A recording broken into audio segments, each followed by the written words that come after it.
From the cross to the throne, from death into life, he went for his own. All power in earth, all power above is given to him for the flock of his love.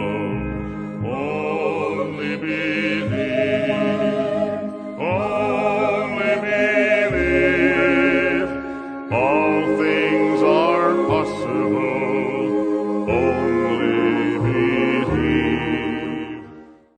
Que a graça, a paz e a misericórdia de nosso Senhor Jesus Cristo esteja com cada coração. Deus os abençoe. Estamos juntos mais uma vez nesta programação do Lendo, Meditando e Orando, programação que vai ao ar de segunda a sexta às 8 horas da manhã. Nós estamos meditando no capítulo 6 do livro de Êxodo e hoje vamos dar continuidade ao desenvolvimento desta meditação dos versículos 14 até o versículo 30, que diz assim: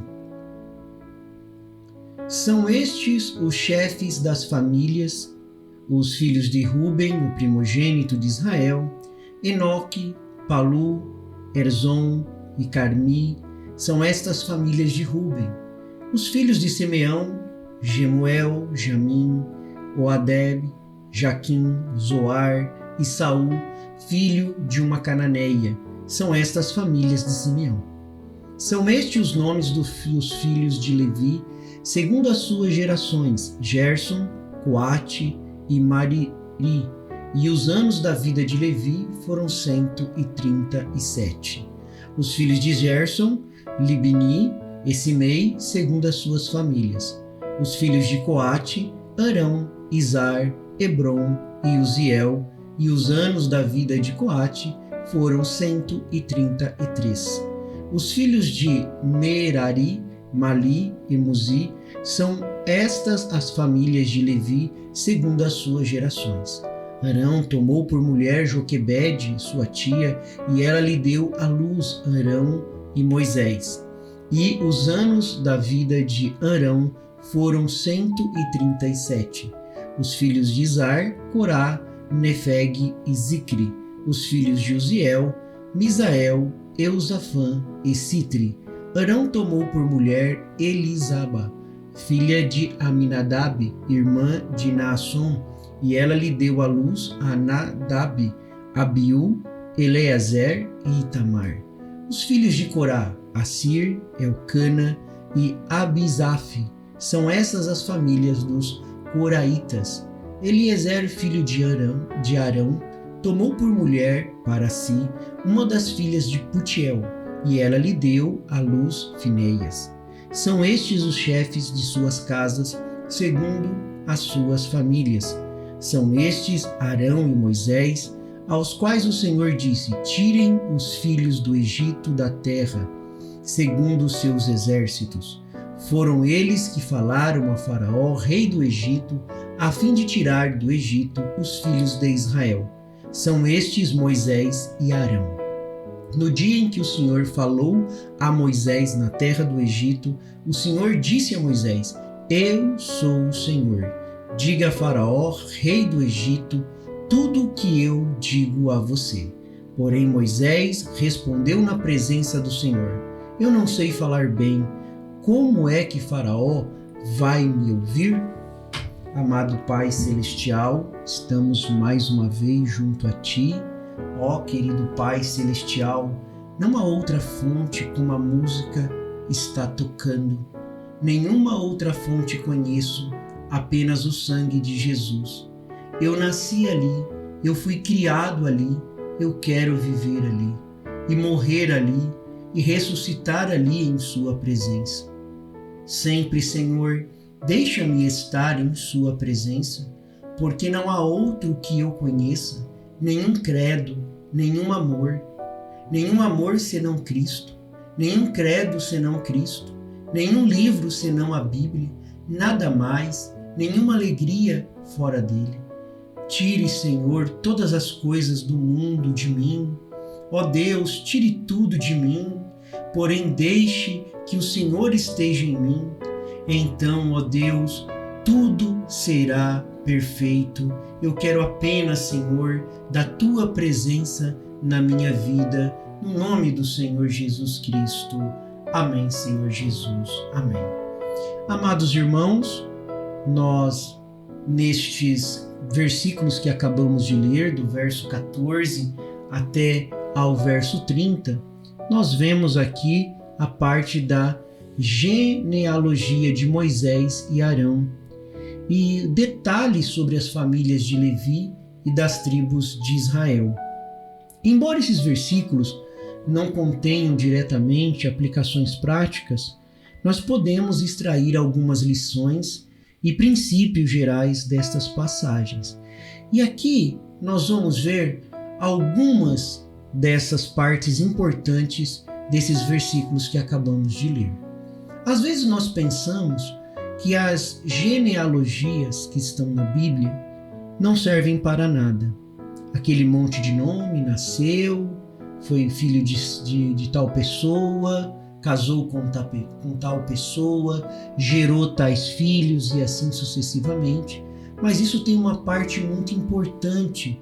Toda a palavra de Deus é importante. E aqui estava sendo registrada as gerações dos filhos de Israel que haveriam de então herdar a terra prometida e principalmente ressaltando a origem de Moisés e Arão e o sacerdócio dos levitas que viria depois. Então toda parte da escritura ela é importante para nos ensinar.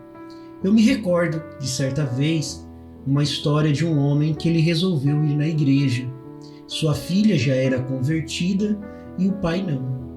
A sua mãe havia morrido e ela tinha um desejo muito grande que seu pai fosse à igreja e também se tornasse um cristão como ela. E um dia, de tanto ela insistir, ele resolveu então ir fazer uma visita na igreja dela. Eles se arrumaram, saíram de casa e chegando até a igreja, o pastor neste dia passou muito mal e não pôde fazer o culto. Então quem fez o culto foi um diácono. E o diácono foi até ali, muito simples, abriu sua Bíblia, porque Deus atua em simplicidade, e abriu sua Bíblia e começou a ler ali em Gênesis as genealogias. Fulano nasceu, viveu e morreu. Ciclano nasceu, viveu tantos anos e morreu. Ciclano nasceu e ele foi lendo. E a filha deste homem que foi levado ali na igreja começou a ficar preocupada. Ela se preocupou porque ela pensou assim: meu Deus, eu queria que meu pai viesse aqui, escutasse o nosso pastor numa pregação eloquente, pudesse escutar ele pregando, seria tão bom, meu pai se converteria. E enquanto ela pensava aí nisto, o diácono continuava lendo. E à medida que ele foi lendo, Deus foi trabalhando no coração do pai dela. E ao final da leitura, aquele diácono fez uma oração, fez uma chamada de altar, e aquele homem foi à frente e entregou sua vida a Jesus. Na volta, os dois conversando, ela disse: pai, mas o que fez o senhor converter? Não teve nenhuma pregação eloquente, o pastor nem estava lá. E ele vira para ela e diz, depois de ouvir aquele grande sermão, porque aquele diácono pregou um grande sermão, porque ele estava lendo da palavra de Deus. E quando ele foi lendo, Deus foi tratando comigo e mostrando como minha vida é passageira, que hoje eu posso estar aqui neste culto, sentado neste banco, e depois ser levado daqui. E se eu for levado daqui, se o meu tempo chegar, para onde eu vou? Para onde eu estarei? Então, vendo aquelas pessoas ali, nasceu, viveu tantos anos e morreu, mas e depois? Então isso Deus foi trabalhando no meu coração. E é justamente isso, meus irmãos, a palavra de Deus, ela trabalha no coração através da simplicidade. E este homem foi convertido. Então toda a palavra de Deus, ela é eficaz no nosso coração. Agora, a importância da genealogia. A genealogia registrada nesses versículos, ela destaca a importância de conhecer as nossas raízes, a história das nossas famílias, entender de onde viemos, pode nos ajudar a compreender melhor a nossa identidade e propósito. Então, por isso que aqui Deus na Bíblia Sagrada, não só aqui, mas nessa passagem particular que nós estamos meditando, de Êxodo capítulo 6, a partir do verso 14, Deus está querendo mostrar isso, mostrar a identidade do povo de Deus. O povo de Deus tem identidade, ele sabe quem eles são. Eles não são desconhecidos, eles não vivem como desconhecidos, como indigentes, como uma pessoa jogada na vida. Isso não existe. Filho de Deus tem identidade. Ele sabe quem é o seu pai, ele sabe quem é sua mãe, ele conhece a sua origem. E justamente isso Deus está reforçando nestes versículos, a importância disso. Muitas vezes nós vemos na Bíblia, e eu já vi pessoas pular, chegou a genealogia, eu vou pular isso aqui, e vai pulando, e às vezes não dá o valor necessário, mas isso está mostrando a identidade. Qualquer israelita podia dizer da onde ele veio. Ele podia explicar, falar a sua origem. E nós, irmãos, através do sangue de Jesus Cristo, vertido na cruz do Calvário, nós também ganhamos uma nova identidade quando nascemos de novo. Olha como isso é importante. E além da identidade, a genealogia ela nos mostra um propósito também. Qual que é o propósito? Para que eu estou aqui? Se agora eu sei a minha identidade, eu sei de quem eu sou filho, eu sei a minha origem, então qual o meu propósito? O que eu vim fazer aqui? Isso é tão precioso. Então, genealogia, ela fala de identidade e ela fala de propósito. Ela fala que devemos valorizar e preservar as nossas conexões, aqui no caso, com as famílias, e no nosso caso, as nossas conexões celestiais, porque nós somos um em espírito em Cristo Jesus. Um outro ponto importante dessa passagem é o chamado de Deus. Deus chamou Moisés e Arão, eles foram escolhidos por Deus para poder liderar o povo de Israel na libertação do Egito. A escolha foi de Deus. Não foi Moisés e nem Arão que se lançaram à frente e tomaram a frente ou fez alguma artimanha política para poder estar na posição que eles estavam. Quem colocou eles na posição que eles estavam foi Deus. Eles foram escolhidos por Deus para liderar o povo de Israel na libertação do Egito. E essa escolha mostra que Deus pode chamar qualquer pessoa, independente da sua origem ou habilidade.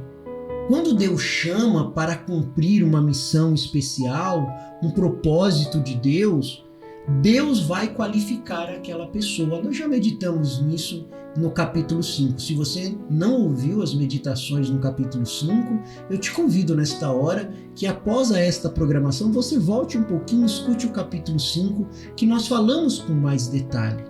Mas independente de sua origem, Deus sempre vai capacitar aquele que Ele chama. Por isso, nós devemos estar abertos ao chamado de Deus em nossas vidas. Você está aberto ao chamado de Deus em sua vida? Moisés e Arão, apesar de no início Moisés ter uma resistência por causa do peso da responsabilidade que ele tinha que carregar, porém, a partir do momento que ele assumiu a sua posição, ele estava aberto ao chamado de Deus na vida dele. E ele sabia que ele podia confiar não em sua capacidade, mas naquele que nos capacita. Olha como que isso é grande.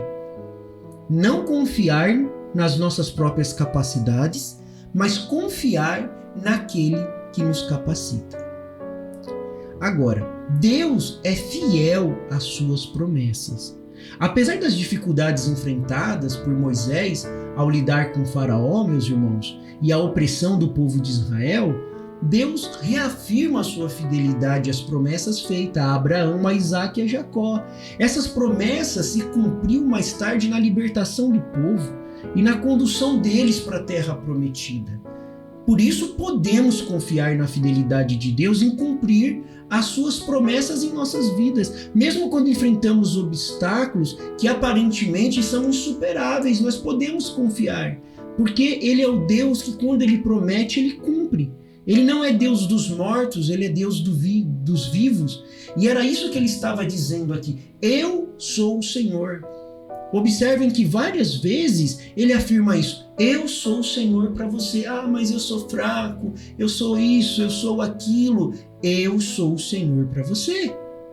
Quando você estiver enfrentando obstáculos que aparentemente são insuperáveis, eu sou o Senhor da tua vida. Confia em mim. Não tenha medo.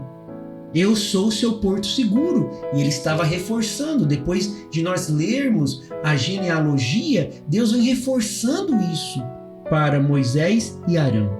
Isso mostra para nós, irmãos, a importância da perseverança. Nós até vimos isso, profeta de Deus para esta era, William Myron Branham, ele falou disso para nós, sobre perseverança. Na mensagem Perseverança, ele diz isso, que não existe nada fora do lugar. Tudo está em seu lugar. Cada homem, cada mulher pode tomar a palavra de Deus, pode segurar na palavra de Deus, porque a palavra de Deus é uma âncora que segura além do véu. E que mesmo que venham as tempestades, os temporais, venham agitar as nossas vidas, mas nós estamos ancorados. Sim, você está sendo perseverante. Seja perseverante em Deus, porque aquele Deus de Abraão, Isaque e Jacó também está conosco, como estava com Moisés e como ele está afirmando aqui dos versos 14 ao verso 30. Então, ele estava mostrando também a importância para Moisés de ser perseverante. Moisés expressou suas dúvidas perante Deus. Senhor, eu não sou capacitado. Mais uma vez Moisés falando aqui, né? Senhor, eu não sei falar, eu não sei me expressar. Então Moisés estava expressando suas dúvidas e suas frustrações diante das dificuldades que estavam se apresentando. Leve suas dúvidas, leve suas frustrações, leve suas dificuldades para Deus. Porque e o que Deus fez para Moisés? Deus rejeitou ele?